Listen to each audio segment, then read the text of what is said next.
Hello, അപ്പോൾ സീതൂസ് കിച്ചണിൻ്റെ പുതിയൊരു വീഡിയോയിലോട്ട് എല്ലാവർക്കും സ്വാഗതം കേട്ടോ. അപ്പോൾ ഇന്നത്തെ വീഡിയോന്ന് ഞാൻ രാവിലത്തെ ഒരു മോർണിംഗ് റൂട്ടീൻ എടുക്കാമെന്ന് വിചാരിച്ചു. അപ്പോൾ അത് രാവിലെ എണീറ്റു മുറ്റം അടിക്കുകയാണ് കേട്ടോ. മുറ്റം അടിച്ചുവിട്ട് നമുക്ക് രാവിലെ മുറ്റത്ത് പൂവിടണം. അപ്പോൾ അതിന് വേണ്ടിയിട്ടാണ് കേട്ടോ ഞാൻ നേരെ വോയിസ് ഓവർ പിന്നീട് കൊടുക്കുന്ന കാരണമാണ് ഞാൻ നമ്മളതിൽ കാണിക്കുന്ന പോലെ വേഗം പറഞ്ഞുകൊണ്ടിരിക്കുന്നത്. അപ്പോൾ എല്ലാവരും ആദ്യമായിട്ടാണ് ഈ ചാനൽ കാണുമെങ്കിൽ സബ്സ്ക്രൈബ് ചെയ്യാൻ മറക്കരുത്. അപ്പോൾ നമ്മൾ മുറ്റമൊക്കെ അടിച്ച് കഴിഞ്ഞ് വെള്ളം കൊണ്ട് തിട്ട് കഴുകിയിട്ട് നമുക്ക് പൂവിടണം. എന്ന് രാവിലെ ചെത്തൊരു പണിയാണ് കേട്ടോ പൂവിടൽ. അപ്പോൾ പൂവിട പറഞ്ഞാൽ വലിയ പൂവ്, ചെണ്ടുമല്ലി, ജമന്തി അങ്ങനെയൊന്നുമില്ല. നമ്മുടെ മുറ്റത്തല്ല, വീടിൻ്റെ വെളിയിൽ മതിലിൻ്റെ അടുത്ത് കുറച്ച് പൂക്കളുണ്ട്. വാടാമല്ലി, കാട്ടുചെണ്ടുമല്ലി, ചെമ്പരത്തി, അങ്ങനെ കുറച്ച് പൂക്കളുണ്ട്. കാശത്തുമ്പൂ ഇഷ്ടം പോലെ ഉണ്ട് അതിൻ്റെ കേട്ടോ. ഒത്തിരി കാശത്തുമ്പിയുണ്ട്. അപ്പോൾ നമ്മളത് കുറച്ച് എല്ലാ പൂവും കുറച്ച് പറിച്ചെടുത്തിട്ട് നമുക്ക് ഒരു കുഞ്ഞു പൂക്കളിടുക, അത്രയേ ഉള്ളൂ കേട്ടോ. കുഞ്ഞു പൂക്കളുള്ള. അപ്പോൾ ഞാൻ അതൊക്കെ ഒന്ന് പറിച്ചെടുക്കട്ടെ. അപ്പോൾ എല്ലാം പറിച്ച് കഴിഞ്ഞിട്ട് കേട്ടോ. അപ്പോൾ നമുക്കിനി പൂവിടാം. എല്ലാവരും ഈ ചാനൽ ആദ്യമായിട്ട് കാണുകയാണെങ്കിൽ എല്ലാവരും ഒന്ന് സപ്പോർട്ട് ചെയ്യണം കേട്ടോ. ലൈക്ക് ചെയ്യണം, കമൻറ്റ് ചെയ്യാനും മറക്കരുത്. ആരും കമൻറ്റൊന്നും ചെയ്യാറില്ല, അത് കാരണമാണ് ഞാൻ വെറുതെ പറയുന്നത് കേട്ടോ. അപ്പോൾ നമ്മൾ പൂവൊക്കെ ഇട്ട് കഴിഞ്ഞിട്ടുണ്ട്. നമുക്കിനി അടുക്കളയിൽ കാണിച്ചു തരാം. അടുക്കളയിൽ നമുക്ക് ചായ വെച്ചിട്ടുണ്ട്. ഇനി നമുക്ക് രാവിലത്തെ കറി, മുരിങ്ങ എല്ലാ കറി ഉണ്ടാക്കാമെന്ന് വിചാരിച്ചു.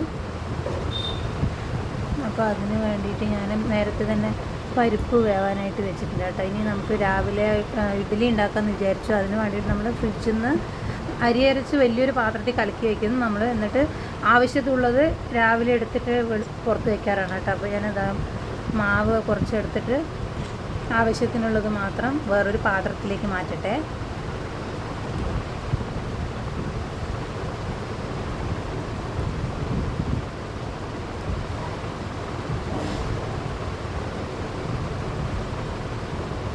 അപ്പോൾ ആവശ്യത്തിനുള്ളത് ഞാൻ വേറൊരു പാത്രത്തേക്ക് മാറ്റി ബാക്കി മാവ് ഫ്രിഡ്ജിൽ തന്നെ വച്ചിട്ടുണ്ട്. അപ്പോൾ നമുക്ക് മുരിങ്ങയില കറിക്ക് വേണ്ടിയിട്ട് പരിപ്പ്, മഞ്ഞൾപ്പൊടിയും മുളക് പൊടിയും ഇട്ടിട്ട് വേവാനായിട്ട് വെച്ചിട്ടുണ്ട്. ഇനി നമുക്ക് ഇഡ്ഡലി ഉണ്ടാക്കാം.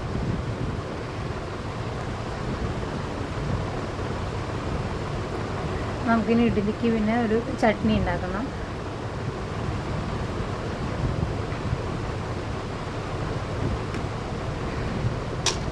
അപ്പോൾ ചട്നി ഉണ്ടാക്കട്ടെ.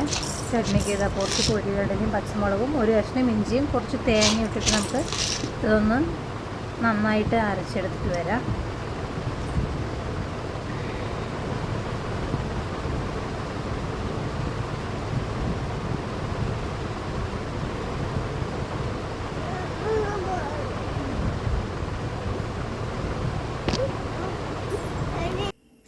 അപ്പോൾ ചട്നി അരച്ച് റെഡി ആയിട്ടുണ്ട് കേട്ടോ. ഇനി നമുക്കിതൊന്ന് കടുക് വറുത്തെടുക്കണം. ഇനി നമുക്ക് കറിക്ക് വേണ്ടിയിട്ട് കുറച്ച് തേങ്ങ, ഒരു അര സ്പൂണ് ജീരകം, അതുപോലെ കുറച്ച് ചെറിയുള്ളി, ഒരു 2-3 അല്ലി വെളുത്തുള്ളി ഇട്ടിട്ട് നന്നായിട്ടൊന്ന് അരച്ചെടുത്തിട്ട് വരാം. ഇനി ഈ അരപ്പ് നമുക്ക് പരിപ്പ് വെന്ത് വന്നിട്ട് കേട്ടോ അതിലോട്ട് ഇട്ട് കൊടുക്കാം. ഞാൻ ഇങ്ങനെ വയ്ക്കാറ് കേട്ടോ മുരിങ്ങക്കറി. നമുക്ക് ഇഡ്ഡലി ഇവിടെ റെഡി ആയിട്ടുണ്ട്.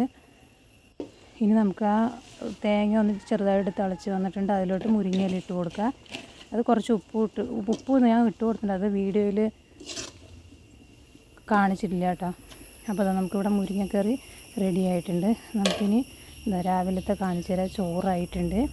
ഇത്രയേ ഉള്ളൂ വീഡിയോ കേട്ടോ. രാവിലത്തെ ചോറായിട്ടുണ്ട്, ഇഡ്ഡലി ആയിട്ടുണ്ട്, കറി, ചട്നി, പിന്നെ ഒരു മുട്ടയും വറുത്തിട്ടുണ്ട് കേട്ടോ. ഇത്രയാണ് ഒരു രാവിലത്തെ മോർണിംഗ് റൂട്ടീൻ.